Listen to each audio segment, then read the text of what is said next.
Ok. Bien-aimés dans le Seigneur, je vous salue tous dans le nom précieux de notre Seigneur Jésus-Christ. Mais avant cela, avant de lire la parole de Dieu, j'aimerais prier. Seigneur Dieu Tout-Puissant, je bénis ton Saint-Nom, toi qui nous as rendus capables d'avoir part à l'héritage des saints dans la lumière. Seigneur, tu nous as délivrés, tu nous as transportés du royaume des ténèbres à celui de ton Fils d'amour, Jésus-Christ, en qui nous avons la rédemption, nous avons la rémission des péchés. Merci Père éternel pour cette grâce d'appartenir à Jésus-Christ. Merci pour cette grâce, Seigneur, que tu nous as accordée d'être enfants de Dieu. À ceux qui l'ont reçu, à ceux qui croient en son nom, tu as donné le pouvoir de devenir enfants de Dieu. Merci Père, alors que nous voulons ouvrir le Saint-Livre, nous te prions de nous conduire, nous te prions Seigneur, par ton Saint-Esprit de nous inspirer. Saint-Esprit, glorifie Jésus-Christ. Au nom puissant de Jésus, nous avons prié. Amen. Alors avant d'aller plus loin, nous allons faire une lecture dans la parole de Dieu. Nous sommes dans Luc au chapitre 24. Nous allons lire du 1er au 12e verset. Je lis au nom du Seigneur. Le premier jour de la semaine, elles se rendirent au sépulcre de grand matin, portant les aromates qu'elles avaient préparés. Elles trouvèrent que la pierre avait été roulée de devant le sépulcre, et étant entrées, elles ne trouvèrent pas le corps du Seigneur Jésus.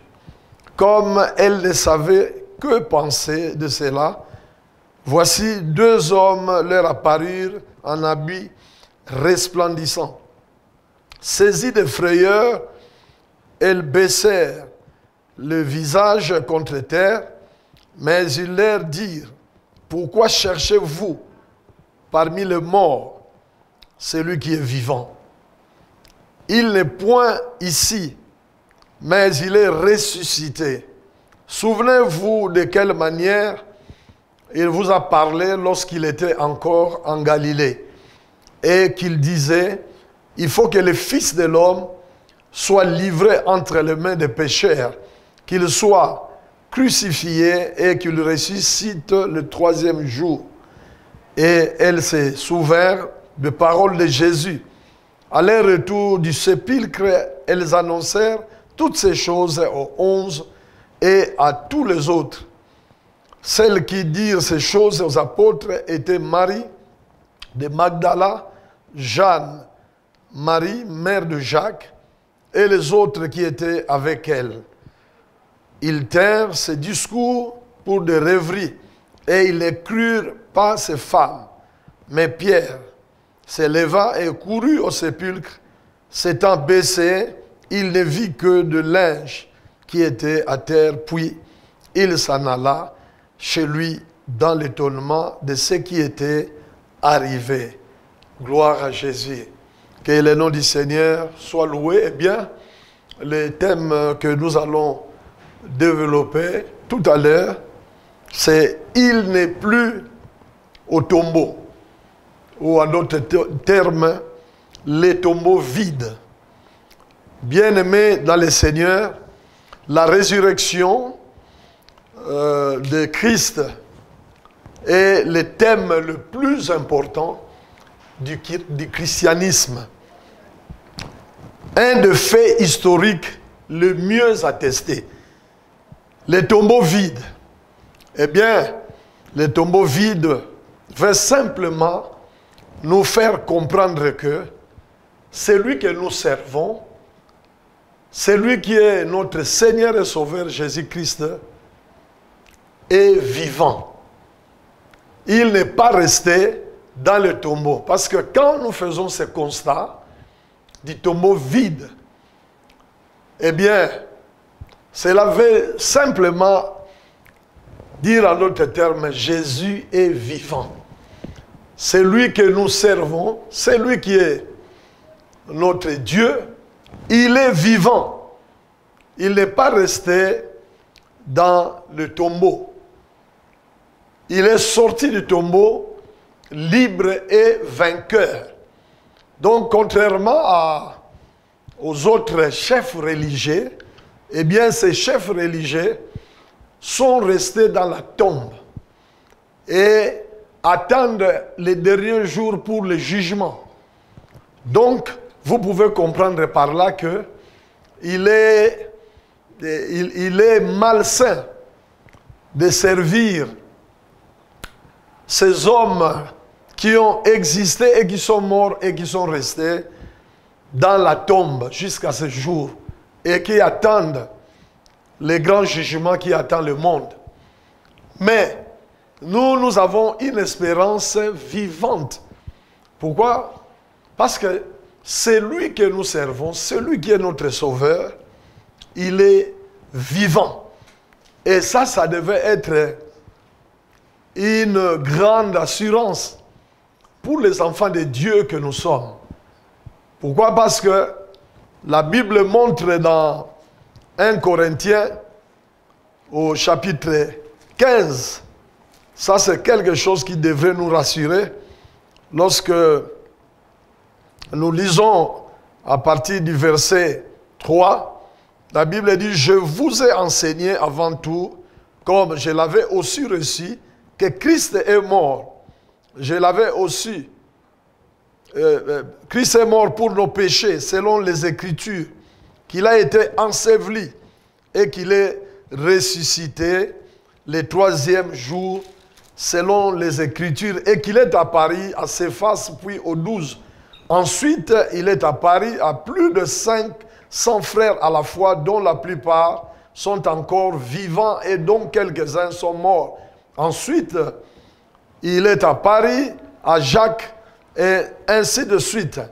Alors, ce qui est très intéressant ici, c'est que Jésus-Christ est réellement ressuscité et sa résurrection nous donne beaucoup d'assurance.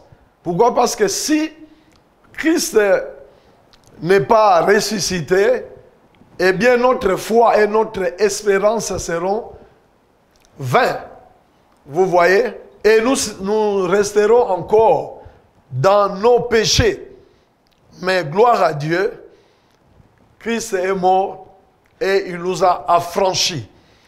La résurrection de Christ, ou mieux, Christ est vivant, est un message d'espoir pour toute l'humanité. Et notre foi, comme je l'ai dit, serait vaine si Christ n'est pas ressuscité et nous serons encore dans le péché. Ainsi, parce que en ce jour où nous parlons de la Pâque, nous pouvons dire que la Pâque, c'est quelque chose, un événement qui est associé à l'épisode historique de la sortie d'Égypte des enfants d'Israël. Et pour que nous puissions comprendre la signification de cela, nous pouvons donc rentrer dans Exode chapitre 12, verset 23, verset 27.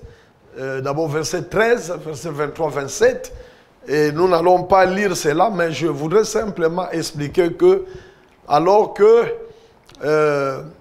Dieu devait manifester son dernier fléau vis-à-vis de l'Égypte, eh bien, il avait donné comme consigne aux enfants d'Israël, eh bien, d'immoler l'agneau et de prendre le sang, de placer sur les linteaux et les poteaux de la maison, de telle sorte que quand l'ange exterminateur passera, qu'il puisse passer outre, qu'il puisse passer par-dessus.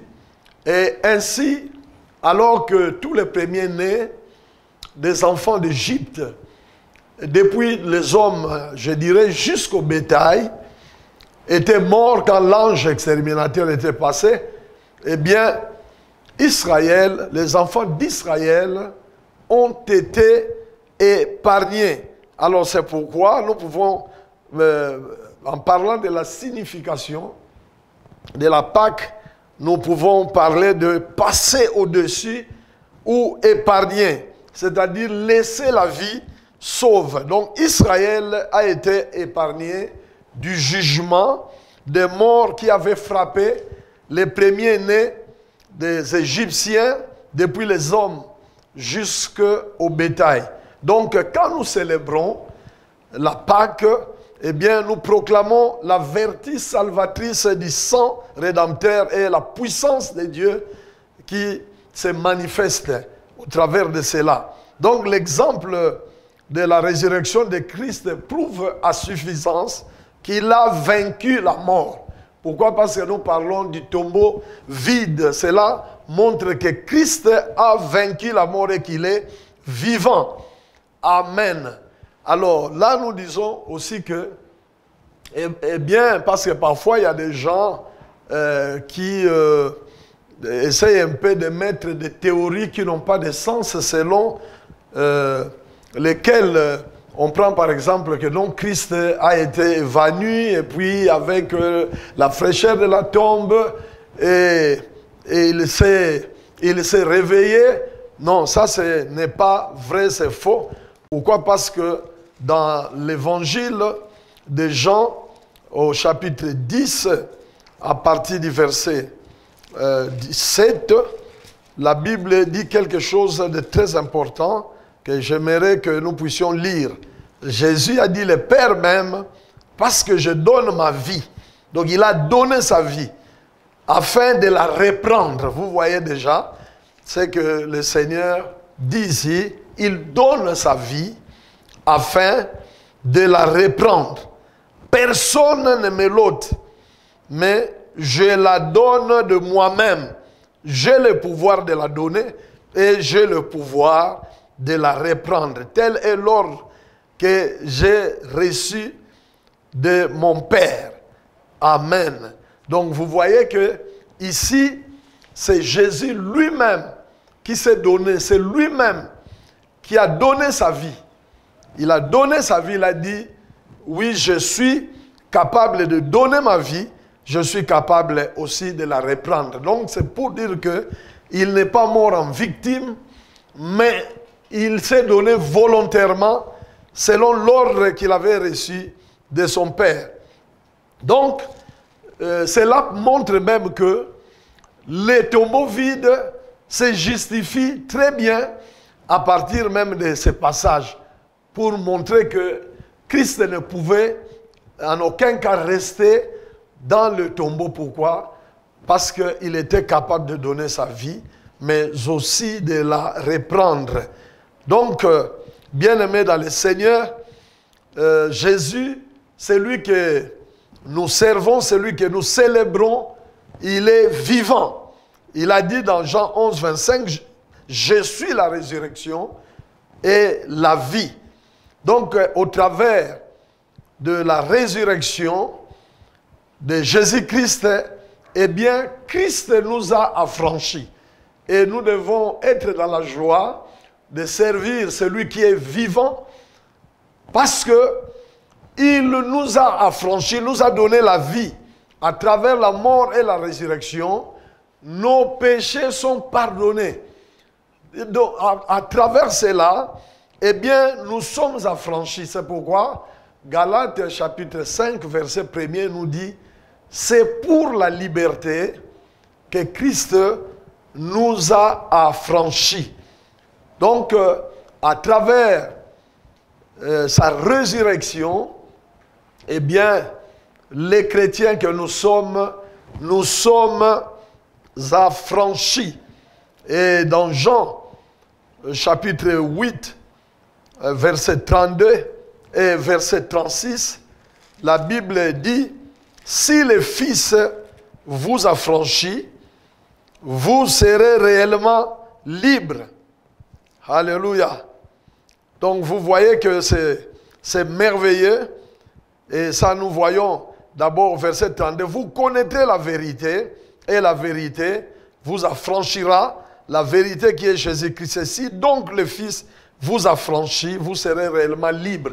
Donc nous pouvons dire que Christ nous a affranchis. Vous voyez, tout cela fait partie des bénéfices de la résurrection de Jésus-Christ. La mort et la résurrection de Christ. Nous sommes donc affranchis. Donc, c'est pourquoi, dans 1 Corinthiens 5, 7, l'apôtre Paul dit, l'appelle Christ est notre Pâque. Amen.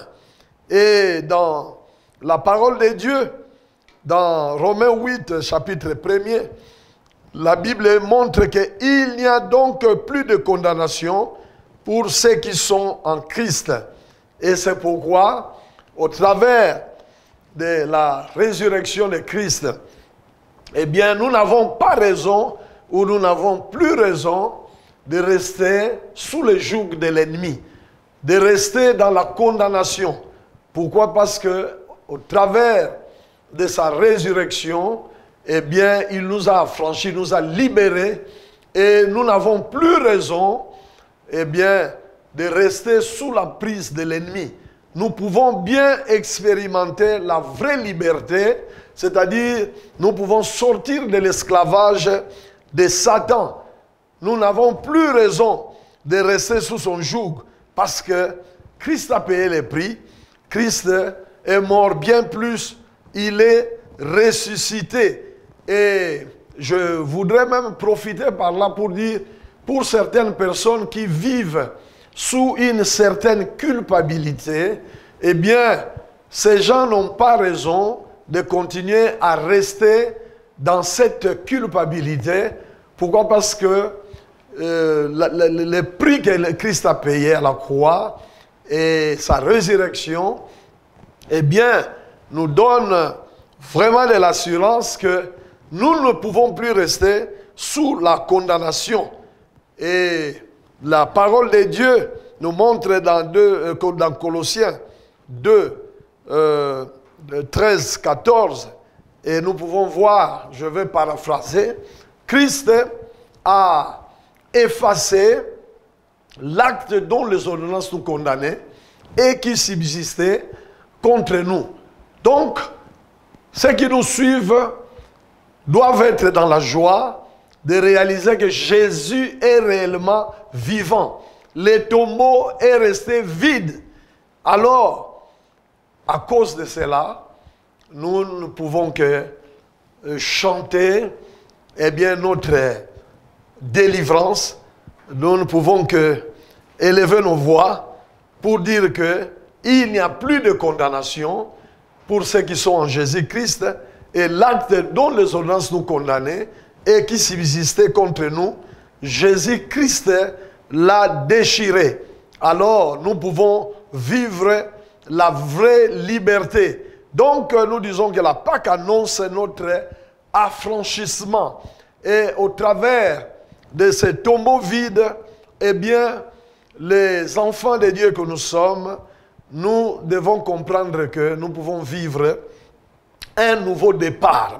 Même pour ceux qui ne connaissent pas le Seigneur, qui donnent leur vie au Seigneur, ils doivent savoir qu'à travers la résurrection, eh bien, nous pouvons vivre un nouveau départ, une nouvelle vie, une nouvelle saison, une nouvelle histoire. Donc la page de notre vie tourne avec la résurrection de Jésus-Christ pour vivre une nouvelle vie. C'est pourquoi 2 Corinthiens 5, 17 dit, si quelqu'un est en Christ, il est devenu une nouvelle créature.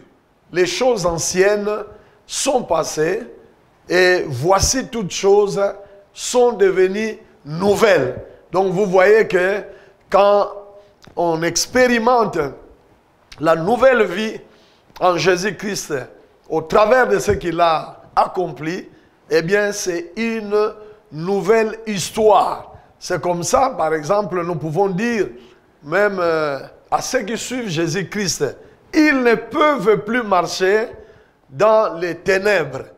Pourquoi? Parce que Christ les a affranchis.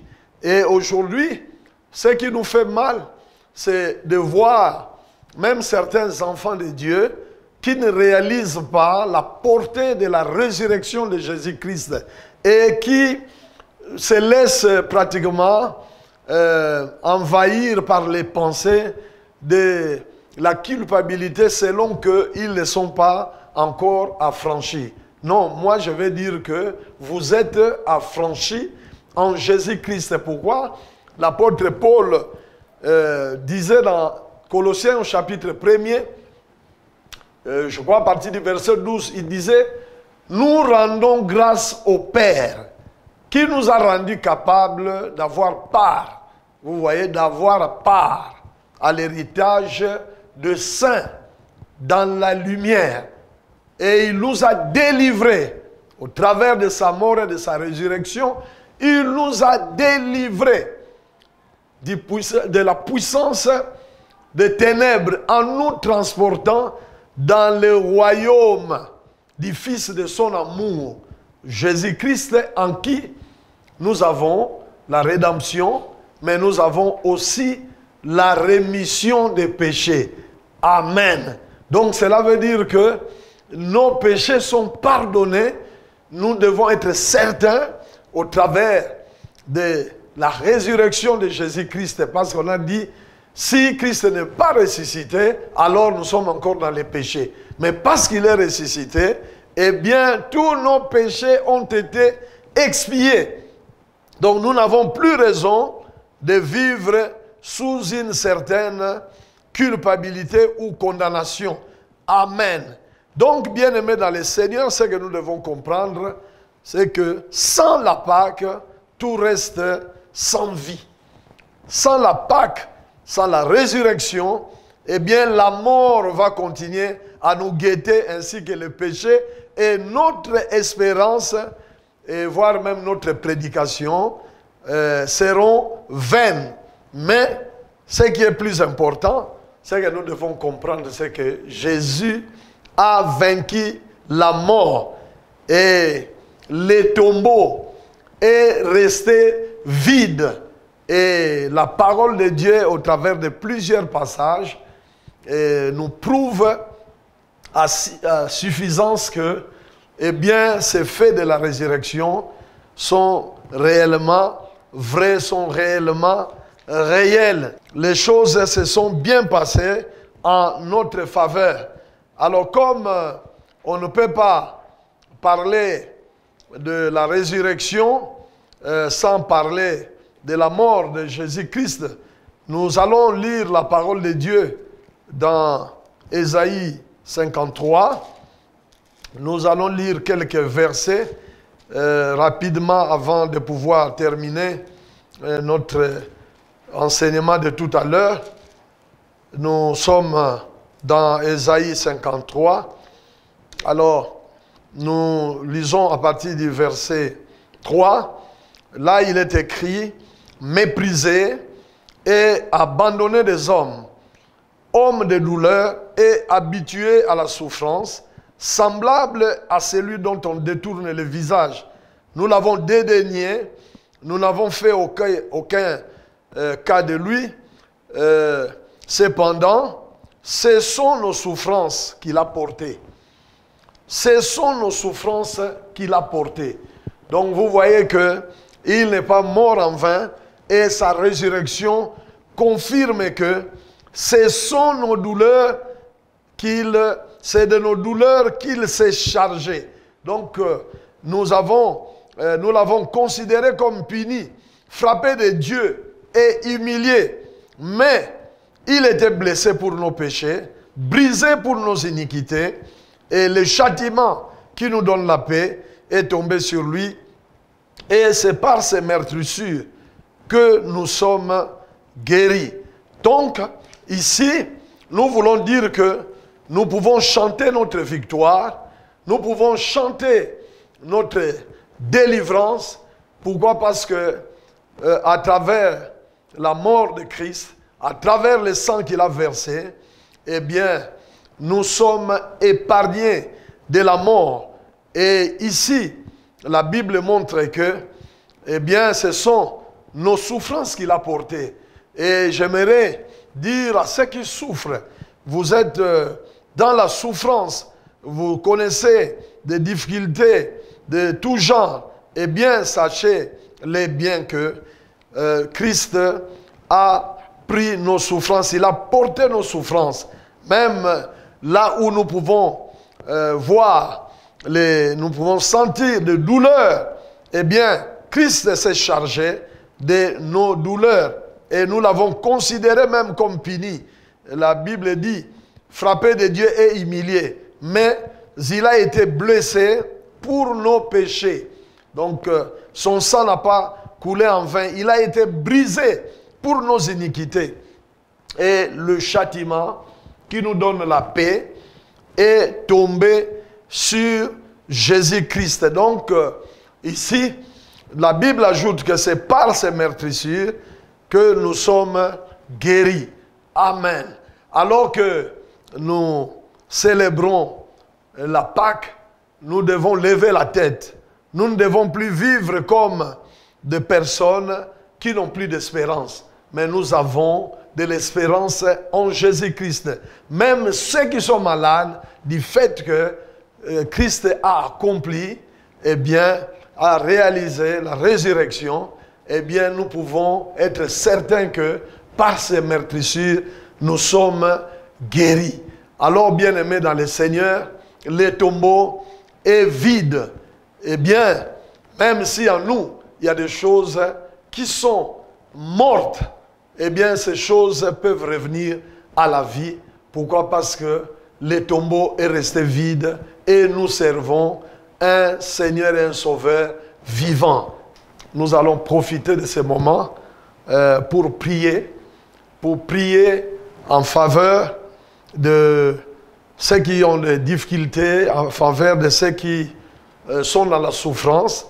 Eh bien, ils peuvent s'inspirer de ce que nous avons, nous venons de dire ici, et nous voulons encore prier aussi pour tous ceux qui croient que non, rien ne s'est fait dans leur vie, alors qu'ils ont rencontré le Seigneur. Ils vivent sous une certaine culpabilité et dans toutes sortes de choses négatives.